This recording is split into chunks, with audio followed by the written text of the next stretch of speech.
Taking a look at the NASDAQ again this morning. Again, so interesting how the overnight sessions have been basically sell the European Open, which is midnight Pacific, right up in this area. Here at 48, we traded as high as 52 before that, 53, 54, somewhere in there. But and then we sell off into the open. So from 48, you go all the way down here to 25, and you can see what we're doing is we're basically just kind of testing Friday's point of control, right? So we do that real quickly. There's not a lot of buyers down there, so you better have some bids in at 25. Somewhere above this level, and if it goes below, you're gonna have a continuation move, and you can reverse pretty quickly. But this is a pretty low risk buy almost every day, where we sell off on the open and then we rally, and we just did it again. If you bought at 25, we're trading 38.50 already. Looks like 40 is in play, and after that you're going to look back to the point of control, which is 46, 47. So it's just interesting how this market is so ridiculous right now. It's so thin. Everybody's short and everybody's wrong, and they continue to be until there's some news that the market decides to react off of. Again, maybe that's the Trump speech. He's supposed to deliver his tax plan to Congress tomorrow. We'll see if it happens. We'll see if it's a pure sell the news event, or if there's more upside surprise left in anything he's got to say at this point after 10+% rally, especially in the ES since election night. So that's where we are. It's pretty simple. It's pretty slow. The ranges, again, outside of that real quick push down to 23.50, even with that, we're only 15 points wide, which is less than a third of a percent. So real tight in here. But again, that's like the easiest trade.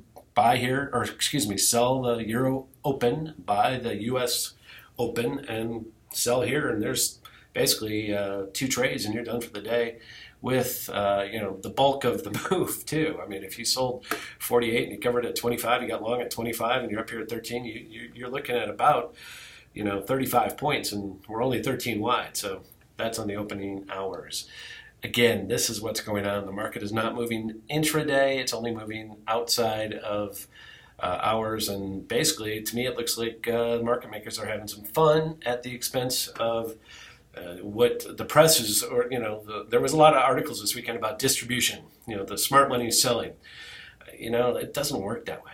I don't think. If everybody's calling for the top here, we still may not be there. Now, I can change my mind if the chart changes, but it still hasn't. Point of control, big picture here is still, I wanted to bring this up for the last month because it's still down here, way down here, and I just wanted to talk about that a little bit.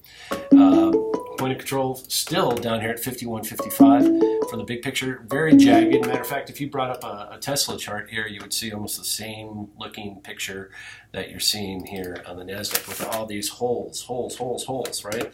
Let's bring up Tesla just so you can see this. Same type of action on the thing. And now with Goldman giving it the downgrade today, you're starting to see these holes come into play. So again, whatever it is that's going to take this market down, it's going to have to be something like this that we can't foresee or predict. But when it happens, it starts.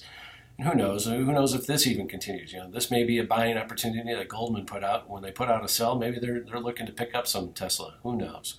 But again, I never played the analyst game when I was trading stocks. It's a dangerous game, but it's one that affects you as a trader. So I'm glad to be out of that. Anyways, that's it. So again, NASDAQ, the same story here. Until this changes, until we really, break below that 20 level today, there's no reason to be bearish today. Matter of fact, we're above the day point of control. We're above Friday's point of control. 30 minutes, are still strong. Intraday, they never break below simple moving or exponential moving average there. Intraday, they stay trending up. So until Trump is done or there's some news that changes this direction and this plan, it's pretty basic.